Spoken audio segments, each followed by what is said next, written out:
माँ ने की बेटे को घर से बेदखल। बेटा, मुझे बहुत तेज बुखार है, तुम्हारा आना तो संभव ना हो सकेगा, पर अगर तुम अपने दोस्त रिजवान को फ़ोन कर दो तो कि बड़े अस्पताल में डॉक्टर है तो मुझे बहुत सहारा हो जाएगा। मेरी हिम्मत खड़े होने की भी नहीं हो रही है। कांता जी ने कांपती आवाज़ में अपने बेटे रोहन से कहा। माँ, तुम भी गजब करती हो। कितना कहा था कि गांव का सब जमीन जायदाद बेचकर मेरे साथ शहर आ जाओ, लेकिन तुम्हें तो किसी की सुनना ही नहीं है। पर बेटा, तू तो जानता है पूरा जीवन यहाँ अपनों के बीच गुजारा है।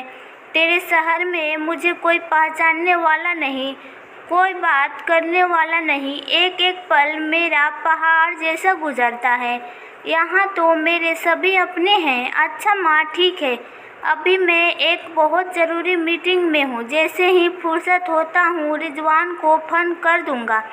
तब तक आप अपना ख्याल रखिए, या फिर आप छोटी को क्यों नहीं बुला लेती? 2 घंटे की दूरी पर ही तो है। वो 1-2 दिन आकर घर में ही संभाल लेगी और आपका ख्याल भी रख लेगी। मैं आने की कोशिश करता, पर माँ आप बुरा मत मानना, मेरी मजबूरी है। अभी मुझे ऑफिस से छुट्टी नहीं मिलेगी। आप समझने की कोशिश कीजिए। रोहन ने अपनी लाचारी प्रकट की। जितनी देर रोहन ने ये सब बातें करने में लगा दी, इतनी देर में तो वो रिजवान को फ़ोन कर भी देता। रोहन से सलाह लेने के लिए तो कांता जी ने फ़ोन नहीं किया था। वो तो बस इतना चाहती थी कि वो अपने दोस्त को फ़ोन कर दे, पर शायद उसे ये डर था कि कहीं ऐसा ना हो माँ अपनी सेवा करवाने के लिए उसे गांव बुला ले, जो कि वो बिल्कुल भी नहीं आना चाहता था। अपनी ज़िंदगी में कांता जी ने बहुत उतराव चढ़ाव देखे थे। ज़िंदगी की पाठशाला में आज उन्हें ये सीख भी अच्छी तरह से मिल गई थी। अगर अपना शरीर साथ ना दे तो कोई सागा नहीं होता, चाहे वो अपना बेटा ही क्यों ना हो। न चाहे हुए भी कांता जी ने छोटी के ससुराल फ़ोन लगाया। मम्मी, आपकी हालत ऐसी देखकर मुझे अपने बेटी होने पर गुस्सा आ रहा है। मैं क्या करूं? मेरी सासू माँ की तबीयत खराब है। यहाँ उनकी देख रेख करने वाला कोई नहीं। एक लक्ष्य के लिए भी मैं उन्हें अकेला नहीं छोड़ सकती। हाँ, एक रास्ता ज़रूर निकाल सकती हूँ। आप कुछ दिनों के लिए मेरे पास आ जाओ तो सासू माँ के साथ साथ आपकी भी देखभाल भी हो जाएगी। पर बेटा, तू तो जानती ही है समधन जी को मेरा वहाँ रहना अच्छा नहीं लगता। दुखी होते हुए कांता जी ने कहा। आप भैया से बात क्यों नहीं करती? हो सकता है वो कुछ दिनों के लिए आपको पास आ जाए। दोनों बच्चों से मित्रों करने में कांता जी की बची खिंची हिम्मत जवाब दे चुकी थी। अब जो बुखार के कारण उन बेहोश भी छाने लगी थी। उम्र के इस पड़ाव में अब किसी को उनकी शायद ज़रूरत नहीं थी, इसलिए उनके बुखार को भी गंभीरता से नहीं लिया जा रहा था। मन ही मन कांता जी सोच रही थी, क्या वो वही बच्चे हैं जिनके पालन पोषण करने में कभी उन्होंने अपना सुख रात्रि भर नहीं देखा। 30 बरस की थी जब जीवन साथी ने साथ छोड़ दिया था। जवानी के साथ लड़कर संघर्ष करने अपने अकेले ही दम पर दोनों बच्चों को भरण पोषण किया था उन्होंने, जहाँ एक और उनका बेटा बड़ा ऑफिसर बन गया था। वहीं बेटी के अच्छे संपन्न घर में हाथ पीले करके वो अपनी जिम्मेवारियों से मुक्त हो चुकी थी। अब ज़्यादा देर ना लगाते हुए कांता जी ने तुरंत एम्बुलेंस को फ़ोन लगाया और अकेले ही अस्पताल जाने का निर्णय लिया। उनकी बीमारी की खबर महरी आशा ने पूरे मोहल्ले में बता दी थी। आशा अपने पति के द्वारा छोड़ी हुई मजबूर स्त्री थी। घर घर काम करके वो अपना और अपने 2 छोटे छोटे बच्चों का पेट पाल रही थी। जल्दी जल्दी आशा ने कांता जी की ज़रूरत के कपड़े, ब्रश, नहाने का साबुन इत्यादि जहाँ तक वो सोच सकती थी एक बैग में रख लिया था। कांता जी को इतनी तेज बुखार चढ़ा था कि वो बुखार के कारण कांप रही थी। जैसे ही एम्बुलेंस आई, आशा के भरोसे अपना घर सौंपकर कांता जी अस्पताल चली गई। अर्ध बेहोशी की हालत में उन्होंने एम्बुलेंस में आए कर्मचारियों को डॉक्टर रिजवान के बारे में बता दिया था, इसलिए अस्पताल में भर्ती होने के लिए उन्हें ज़्यादा परेशानी का सामना नहीं करना पड़ा। डॉक्टर रिजवान की मदद से उन्होंने सही चिकित्सा परामर्श मिल गया था। खून की जांच की रिपोर्ट आने पर पता चला था कि उन्हें डेंगू हो गया है, जिसकी वजह से उनकी प्लेट काउंट कम हो रही थी। डॉक्टर रिजवान को पता था कि कांता जी अकेली रहती हैं, इसलिए उन्होंने सख्त हिदायत दे दी थी, जब तक आप बिल्कुल ठीक नहीं हो जाती यहीं अस्पताल में रहिए। रोज़ सुबह आशा कांता जी के लिए खाना बना कर ले आती, साथ में बाजार से फल ले आती। एक एक करके पड़ोसी भी उनको देखने आते रहे। धीरे धीरे सभी को प्यार और साथ से कांता जी ठीक हो रही थी। सबसे ज़्यादा दुख तो उन्हें इस बात का था कि दोनों बच्चों को उन्होंने अपनी बीमारी की खबर दी थी। आज पूरे 2 दिन हो गए, किसी को उनकी सुध लेने की फुर्सत ना मिली। जो खून के रिश्ते थे वो ऐसे पराये हो जाएंगे, ये तो उन्होंने सपने में भी नहीं सोचा था। और जो पराये थे वो दिन रात एक करके उनकी सलामती की दुआ मांग रहे थे। आशा के प्यार और सच्चे दिल से ही कई देख रेख से कांता जी अब भविष्य के लिए मन ही मन कुछ निर्णय ले चुकी थी। आज पूरे 2 दिन बाद शाम को रोहन का फ़ोन आया। लापरवाही वाले अंदाज में कांता जी से इठलाते हुए बोला, क्षमा कर दो माँ, मुझे मैं रिजवान को फ़ोन नहीं कर पाया।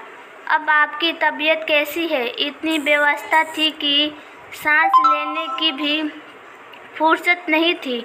हाँ बेटा, सच कहा तूने। जिसने तुझे सांस दी, अब उसके सांसों की रक्षा करने की तेरे पास 2 घड़ी की भी फुर्सत नहीं है। मैं ठीक हूँ, तुम अपना और अपने बच्चों का ख्याल रखना। ईश्वर तुम्हें हमेशा खुश रखे। इतना कहकर दुखी मन से कांता जी ने फ़ोन रख दिया। पूरे 8 दिन बाद कांता जी अपने घर वापस आई थी।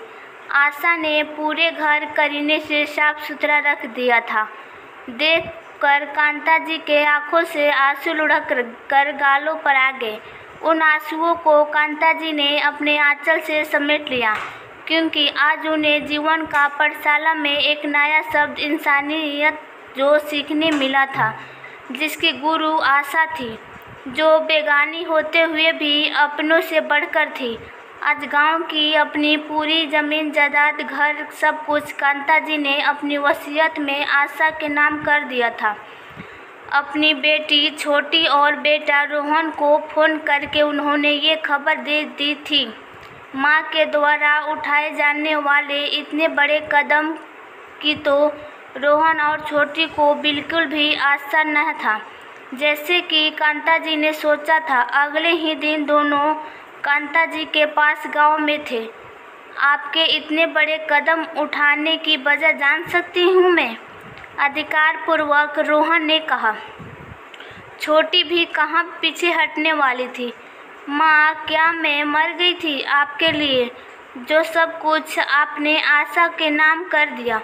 कांता जी भी बिना विचलित हुए अपने बेटे और बेटी की ओर मुखातिब होते हुए बोली, मैं भी हाड़ मांस से बनी इंसान हूँ। इंसानों को और इंसानियत को पहचानना मुझे अच्छी तरह आता है।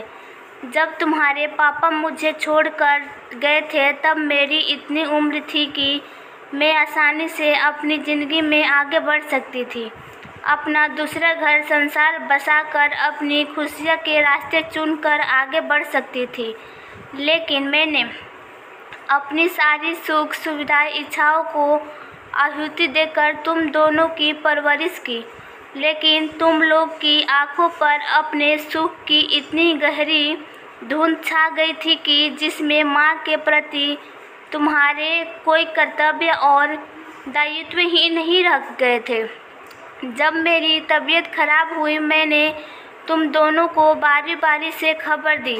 पूरे 8 दिन बाद अस्पताल में मैं रही, जिंदगी और मौत से लड़ती रही। डेंगू हो गया था मुझे, पर तुम दोनों में से किसी ने भी मेरी एक बार सुध लेने की कोशिश ना की। छोटी तू जो बड़ा दम भर रहती है, वह बेबसीहत की खबर सुनकर कैसे एक पैर पर दौड़ी दौड़ी चली आई। उस समय तो एक बार भी तूने फ़ोन करके मेरी सुध ना लिया। अरे अगर तू अपनी सासू माँ की सेवा में व्यस्त थी तो दामाद जी को भेज देती मेरा हाल चाल पूछने। कम से कम फ़ोन पर तो खबर ले लेती ही सकती थी। जितने दिन मैं अस्पताल में रही तेरा एक बार भी फ़ोन नहीं आया।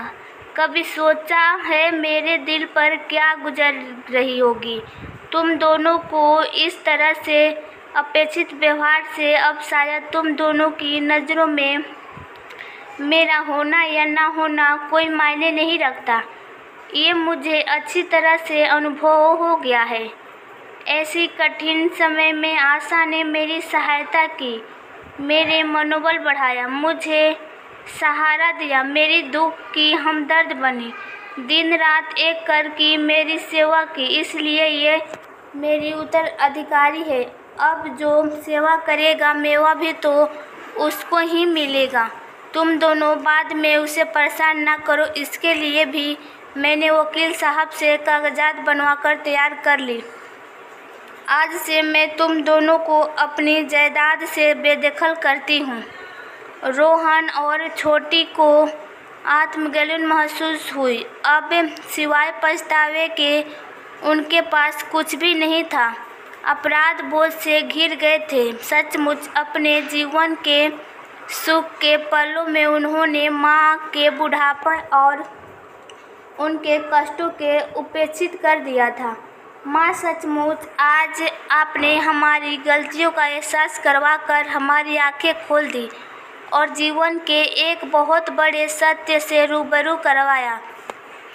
माता पिता जन्म देकर कष्टों को सहकर अपनी संतान को इस जीवन में लाते हैं और जब वही संतान उन्हें अपेक्षित कर दे तो वो उनके जीवन का सबसे कष्टदायी पल होता है। भले ही आप हमें अपनी जायदाद से बेदखल कर दे, लेकिन अपनी सेवा से कभी बेदखल ना करना माँ। अब जब भी जैसे भी मुझे वक्त मिलेगा मैं दौड़कर आपके आंचल की छांव तले आ जाया करूँगा। मुझे क्षमा कर दो माँ, मुझे क्षमा कर दो। दोनों बच्चों की आंखों से बहते अविर आंसू उनकी गलतियों का